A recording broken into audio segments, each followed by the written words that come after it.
Here at Unity Spiritual Center, Ottawa, we trust in the power of joining together in prayer. So I welcome back our prayer partner this morning, Cheryl Driscoll. Cheryl. Thank you, Brenda. So today's going to be unique. Today I'm going to start the prayer, then have you join me in saying more of the prayer than usual with me and everyone. When you say a prayer with your spiritual family, it can enter more deeply into your hearts and minds to help you to achieve the prayer's intentions for you. So I invite you now to place your mind and your heart on those family and friends and community members you wish to affirm in health, healing, happiness, and overall wellness. So please take a moment to do that. You can write it in the chat or repeat their names softly in your mind.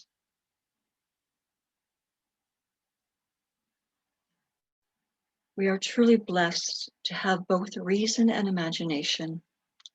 Our human journey is one of having the power to affirm ourselves as creators of our lives. As such, we are capable of conceptualizing and envisioning ourselves into our greatest potential, into our greatest lives. Now, please join me in saying, it is from the divine mind that I draw my power of imagination. As God is imagination, so am I. I am imagination. I am a magnificent dreamer and envisioner. I imagine my reality as beautiful. I can easily expand my capacity for harmonious reasoning and the expansion of my consciousness. I can conceptualize and envision myself living well.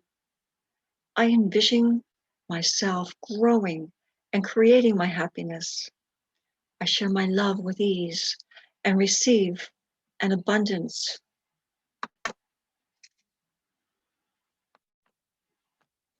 of love from the energy that surrounds me and that which comes from family and friends. I give to my community and I trust in my community to be there for me. I am love and I am loved. I also envision a world where there is peace, not only through me, but everywhere, with each loving idea expressed as an image or in prayer. I know that I am assisting the whole world to expand in love and greater consciousness. I claim my imagination now. I visualize and conceptualize being the best expression of the oneness that I can be. My life is magnificent and I am so grateful. I use my inner imagination for good in our world. And as the presence and power of imagination is now manifest in me and through me, I know that it is also manifest in those that I love and those in my community that I care for. And so it is. Amen. Thank you, Cheryl. There's such power in those affirmations. Well, as I mentioned earlier, our guest today is our friend and our teacher, Michael Swinwood. And there's a lot I love about Michael, but one of the things I love about him is first the breadth and the diversity of his spiritual knowledge. On his journey through life, he has had the opportunity to dive deeply into a number of spiritual traditions, including the teachings of the Indigenous on several continents. He also has a great ability to make the complex simple and communicate it clearly. And what a wonderful skill that is for a teacher. So this morning, he's taking a spiritual journey to Father's Day and more. I can hardly wait. So let's get started. We're going to first just settle back into the present moment with a song. And then on the other side of the music, Michael will take us through a guided meditation and then present his talk on Father's Day. So let's settle in for As One with Deneen.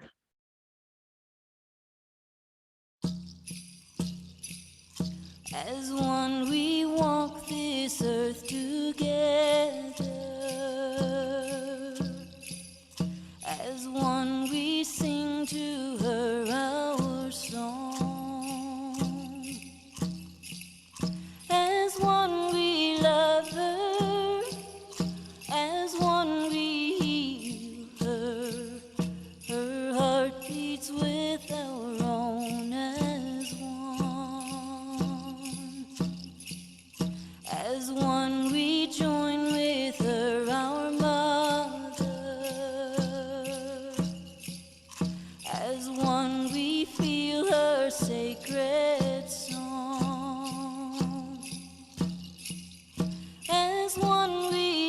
touch her, as one we heal her. Her heart beats with our own as one.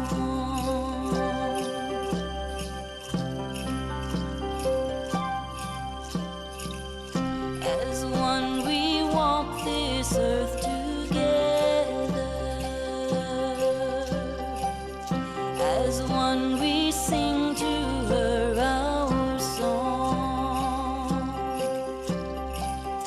As one we love her. As one we heal her. Her heart beats with our own as one. As one we join with her our mother. As one we feel her sacred song. As one we touch her. As one we heal her. Her heart beats with our own as one. As one we walk this earth together. As one we sing to her our song. As one we love her. As one we heal her. Her heart beats with our own as one. As one we join with her our mother. As one we feel her sacred song. As one we touch her. As one we heal her. Her heart beats with our own as one. Her heart beats with our own as one.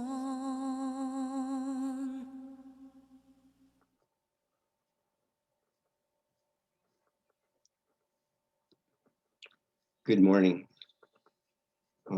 For this meditation, we're going to do a complete visualization meditation. And what I'm going to ask you to do for the 5 minutes is the following. I want you to bring your consciousness to that place between the eyebrows known as the third eye. And I want you to visualize a temple. And in that temple sits your image of the perfect Father, of the one who listens, the one who loves, and the one who honors. And during your meditation, silently to yourself, repeat the mantra Om as you feel your mind drifting away from the concentration on that image. I will begin the meditation singing the mantra Om Mani Padme Un. I will end the meditation with the same mantra and then the great invocation. Please make yourself comfortable.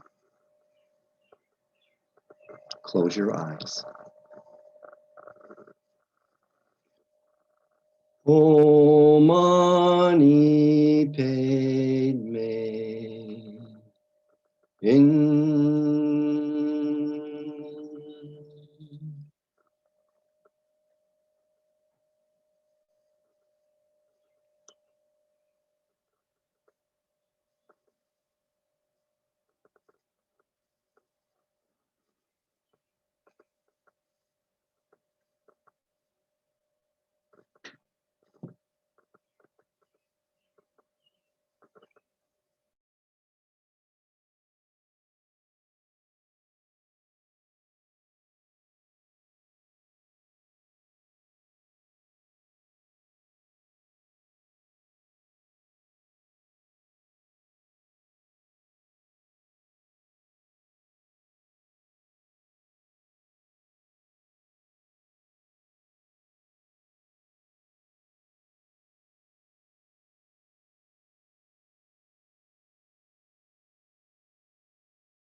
Om mani padme.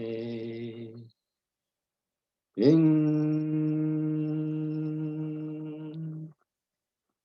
great invocation.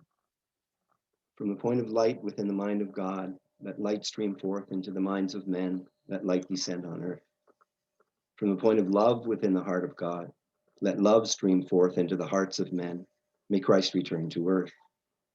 From the center where the will of God is known, let purpose guide the little wills of men, the purpose which the masters know and serve. From the center which we call the race of men, let the plan of love and light work out, and may it seal the door where evil dwells. Let light and love and power restore the plan on earth. Miigwech. Excuse me.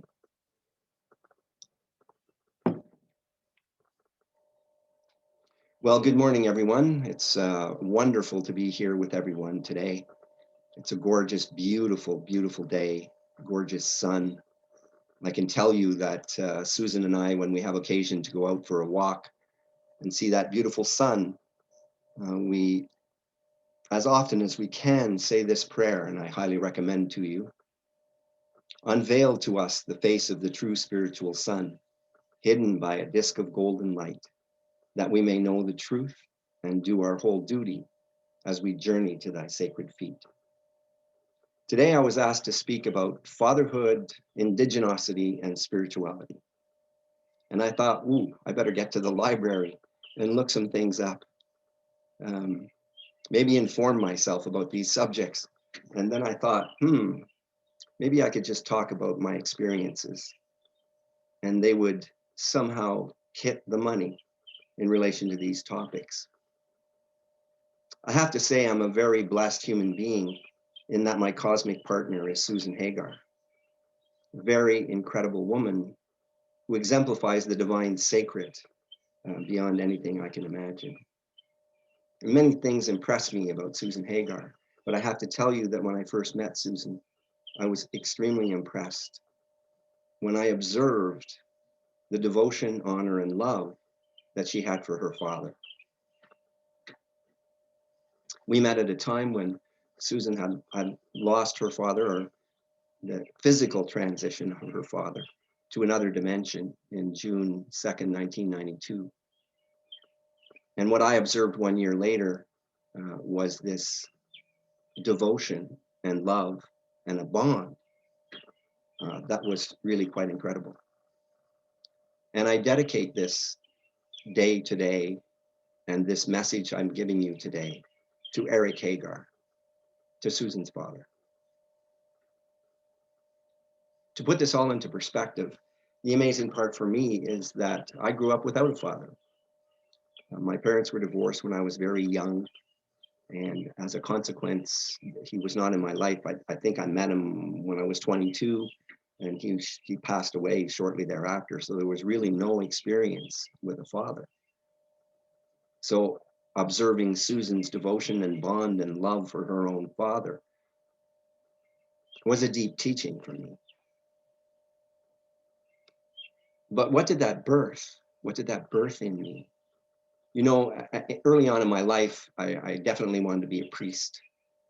I learned how to serve Mass in grade 8. I thought that was just the most amazing thing. I thought the Holy Spirit was right beside me when I was serving Mass and doing all of those things. So I entered the minor seminary with the idea of studying for the priesthood. And by grade 12, the principal called my mother and I in and said he has to reconsider his vocation. And my mother, who was a very deep Catholic at the time, said, why? Oh my God, why? And the response was, he gives looks and we know what he means. Yeah. And I myself at the time didn't even realize that what I was messaging was I really wasn't buying much of this anymore. But I also must say that at that moment and from there on, what the Catholic Church did for me was turn me into a seeker. As a result of that mishap, I was basically asked to leave the seminary. and then spent a year in high school for the first time in a coeducational institution, which distracted me from the goal of academic pursuit, which landed me in Notre Dame College in Wilcox, Saskatchewan. And there I met Father Athol Murray. And Father Athol Murray, his nickname was Père, which of course is French for father. So at the age of 16, I was given a father image. And for 4 years, 1964 to 1968, I attended Notre Dame. I received a Bachelor of Arts degree in political science there. But more importantly, I was guided by this father image named Père, who instructed me in so many ways. The most important thing is that he deepened the idea of being a seeker. Father Murray talked about Buddhism, Muslim, Christianity, Hinduism, atheism, any ism that you could think of, because he had an open mind. And he taught us as young men to be inquisitive, to ask. Père did some amazing things, but one of the most amazing things he did was he convinced King Faisal of Saudi Arabia to give him 25,000 US dollars to build the Tower of God in Wilcox, Saskatchewan. And the Tower of God was a dedication to the Christian religion, the Buddhist religion, the Muslim religion, and a wall dedicated to the great thinkers of the world.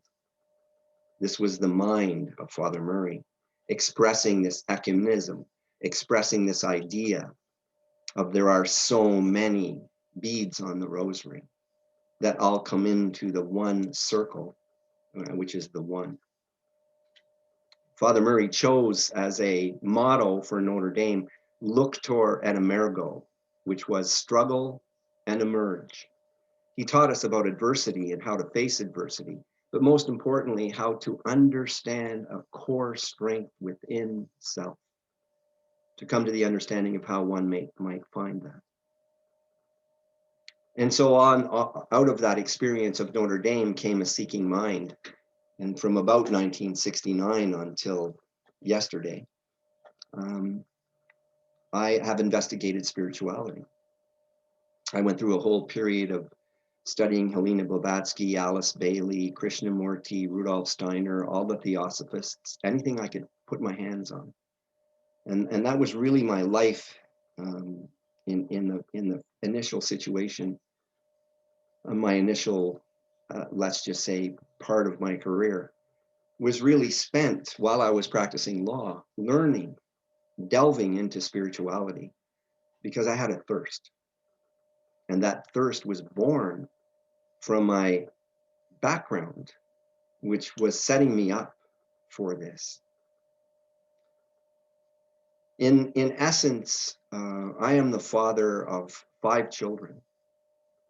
And each one of those children are, well, first of all, they're no longer children, but each individual is a gift given to us for our cherishing, for our ability to comfort, and for our ability to teach. I cherish the idea that I myself am a father to 5 magnificent human beings who in each their own way demonstrate the gift.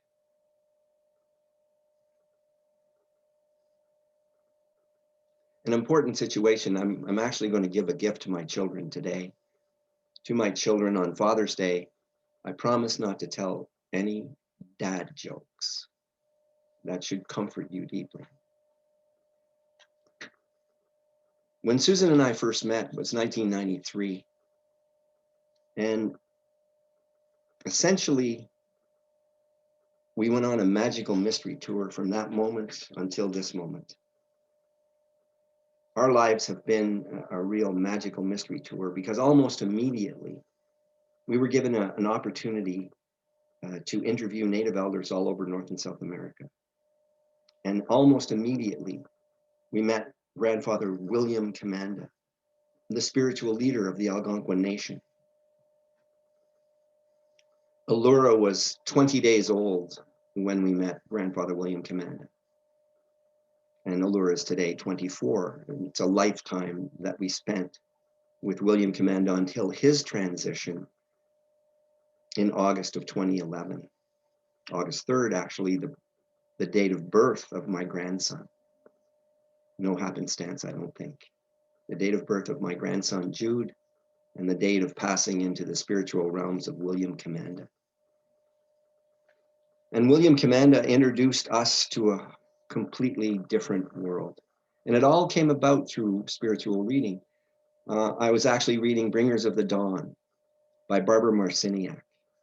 And in there's one line, and it said, if you are interested in Buddhism, you should check out native spirituality. And that launched me immediately. I dove into it. I got as many books as I could to try and understand what was the core of spirituality in the Indigenous world.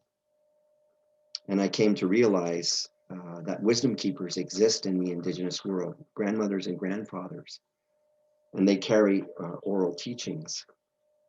They also carry sacred wampum belts, sacred bundles, all depicting a spiritual undertaking. Grandfather William Commanda introduced us to the world of the elders. We traveled with William Commanda and his sacred firekeeper from 1994 until 1999, 5 years. And then Grandfather said to me, I want you to go back to the practice of law and help my people. And so we incorporated Elders Without Borders as a nonprofit dedicated to the sovereignty and self-determination of Indigenous people. The core, if you will, of our learning is the essence of indigenosity is spirituality. The Inca, the Mayan, the Aztecs, the Hopi, the Lakota, the Haudenosaunee, the Algonquin. The list goes on and on and on. But all of them share one important criterion, and that is that the core of their culture comes from spirituality, their relationship with the Mother Earth, their relationship to the Father Son. You know, right now we're in what we would call very confusing and chaotic times, with all sorts of different strokes for different folks, with nothing really, really solid to hold on to. But I say to you that evidence of spirituality of the Indigenous people, which talks about, in essence, a cosmic dance between the Father Son and the Mother Earth. And we're here to learn the steps. William Commanda introduced us to the concepts of Indigenous spirituality that comes from the depth of the teachings that is passed on orally from elder to elder. Grandfather carried 3 sacred wampum belts, and one wampum belt that he carried was called the 7 Fires Prophecy, which dictates exactly where we are today. The 7 Fires Prophecy was about 7 generations and what would take place in that time. And we're now the 7th generation, and the wampum belt said, at the end, humanity will come to a fork in the road. It depends, the choice they make depends on whether the 8th fire will be lit. And so within the framework of where we are right now, the 7 Fires Prophecy belt has prominence because we are in that prophecy. And the answer for us in that prophecy is to deepen our spirituality, to deepen our relationship with the Father, Son, and the Mother Earth. So I had a second surrogate father who came along, despite I didn't grow up with one. William Commanda assumed the role of my guiding father, who assisted me to grow, who assisted me to raise my consciousness, who assisted me to understand at a very deep and profound level the nature and undertaking of his people. It was as if it was magic. As if.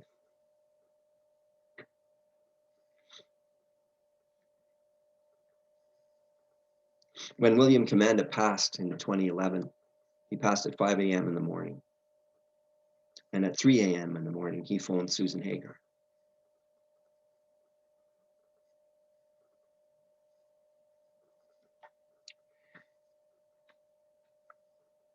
because that was his personal nurse. And it was the expression of his love.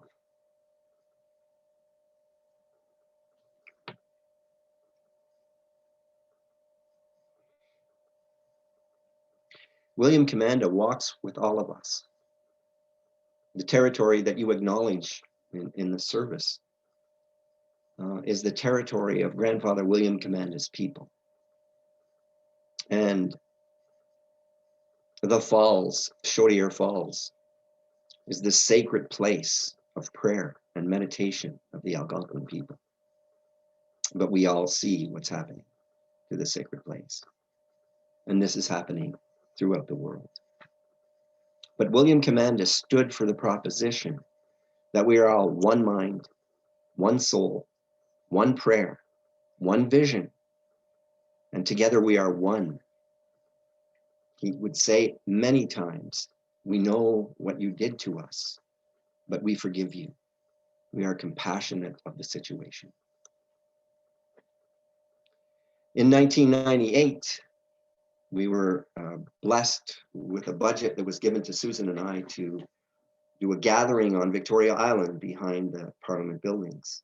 It was an amazing, amazing gathering. 8 days and all sorts of nations showed up. But on that day, Willaru Waita from Cusco, Peru, came into our lives. Another father image, who again upped the ante by taking the scale off our eyes and introducing us to the Inca teachings. We began to work with Willaru Waita in 1998, and to this day, we work with him. He taught us very important teachings of the Inca that, of course, I could spend a couple of hours here going over, but let me just concentrate on the one teaching that I think is super powerful for everyone who is listening, super powerful for you as an individual, super powerful for everyone as a collective. And he said, Michael and Susan, you should know that I was taught early that the commandment that says, honor thy father and thy mother, has nothing to do with your biological father and mother. Here in your third eye, this is your father, and that is wisdom. And here in your heart, that is your mother. This is love.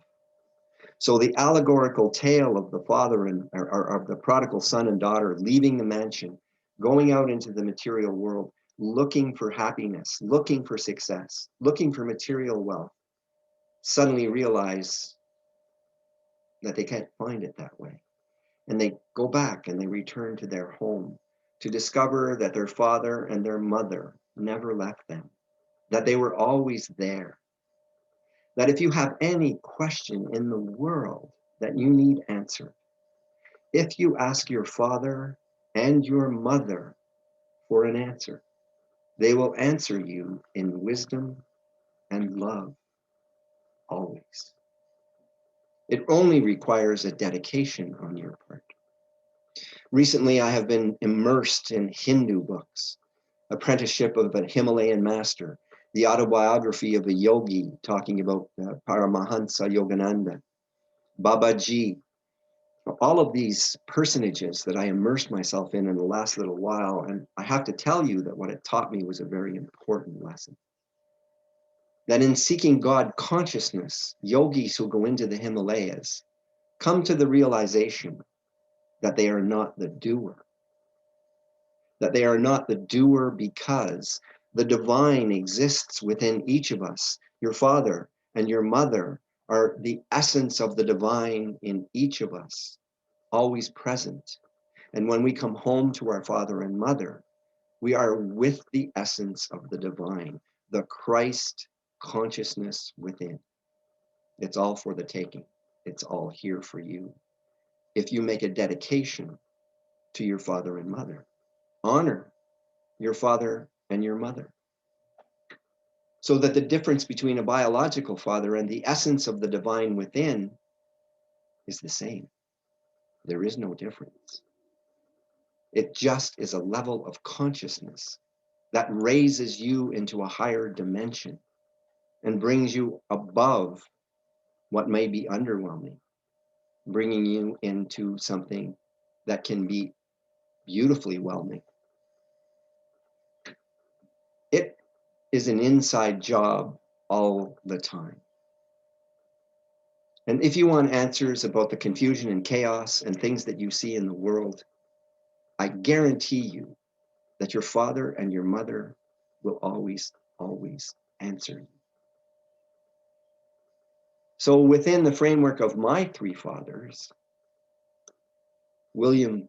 our Father Athol Murray, William Commanda, Willaru Waita, I was completely blessed despite the absence of the physical presence of a father in my own upbringing, because the divine sent my way these incredible teachers. And these incredible teachers enriched my life beyond, bringing me into an understanding of how glorious and wonderful the undertaking of life is. Please be knowing that you live in eternity. You live in infinity. This is a mere experience that you are having. In the change from the Iron Age to the Golden Age, there is a purification. In that purification, we are with the Seven Fires Wampum Belt. You have come to a fork in the road. You must make a choice. I say to you, choose your father and your mother. And when you choose your father and your mother, the inspiration that you will receive will bring you to where you need to be. Have no fear. Go to love.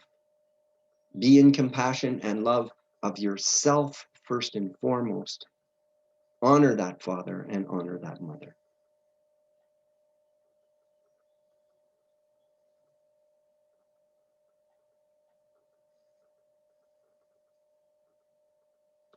When we speak about a day that celebrates Father's Day, and I say to you, what we are celebrating is something very profound, because the father image and the mother image are within all of us. The divine feminine, the divine masculine reigns inside each and every one of us. And that we can honor one part and then honor the other part is in essence a separation. So really Father's Day and Mother's Day should actually be one, because it is with the divine feminine and the divine masculine that we bring about the raising of consciousness. Think of the caduceus of Mercury, which is the twin serpents intertwined around the staff, raising the Kundalini energy up, up, up into the crown chakra. This is our goal as human beings. Bless your father and bless your internal father and bless yourself. And I would like to end this with the mantra of unification. The sons and daughters of men and women are one, and I am one with them. I seek to love, not hate. I seek to serve and not exact due service. I seek to heal, not hurt. Let pain bring due reward of light and love. Let the soul control the outer form and life and all events, and bring to light the love which underlies the happenings of the time. Let vision come and insight. Let the future stand revealed. Let inner union demonstrate and outer cleavages be gone. Let love prevail. Let all humanity love. Om Mani Padme Hum. Thank you.